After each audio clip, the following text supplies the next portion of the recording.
araw mga guys, ang mga tiger ay natin na sinilaban ng isa sa pinakamakapal na ating naipong dahon, mga dahon lamang yan ng Lanzones dito sa daanan.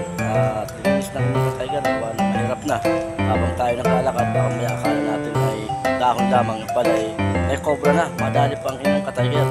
So atin siyang linilis, daanan papunta sa ating tahanan. So ayan mga tiger, ay yung makikita.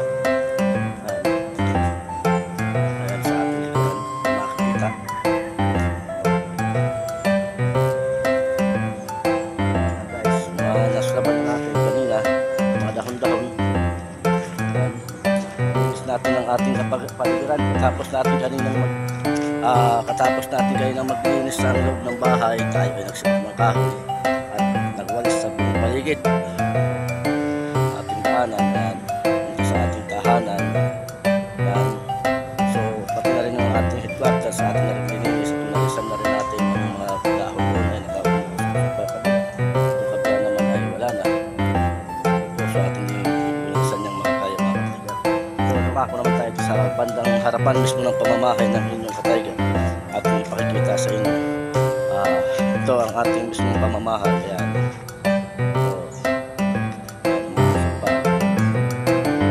Ayan mga ka-tiger. Alis natin ang ganito. Wow! Pamamahay ng inyong ka-tiger. Kapag yung dahon din dyan, mga dahon ng pagpapay, dahon ng ibang klase ng puno, hindi yan sinilaban at matapos tayong magsilab kanina at magsibak ng kahoy. So itong ating kalanan, no, ka-tiger, kung naman ng kahoy ka-tiger, bilang paghahanda ng tag-ulan. So puno ng kahoy, ang pupulimahin natin yun dyan ay yung ating sasalangan yan. So yan ang ating kaunting talon na titira sa ganung paraan kahit paano kompleto naman tayo mga gulay-gulay, sitaw, mapuputihan natin ang panggulay mga siguro bukas o sa makalawa na piling mga gulay, ating sili at yung ating sa likod ay kakaroon ng palisa sa bulaklak at yung ating namang ating yung nakikita yung napulit-puti na yun. So antayin natin dyan mga sigarilyas at saka mga ka-tiger. Yan naman, medyo madamo na yan na atin ng mamamayarin yan isang araw.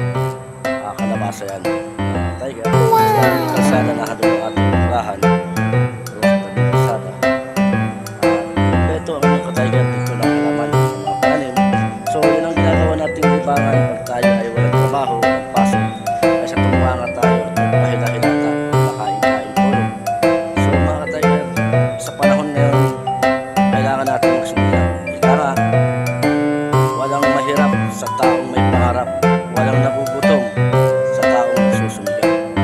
Yan ang motto ng inyong ka-tiger. Aakahin natin ang forma kung wala naman naman ang ating sikulan.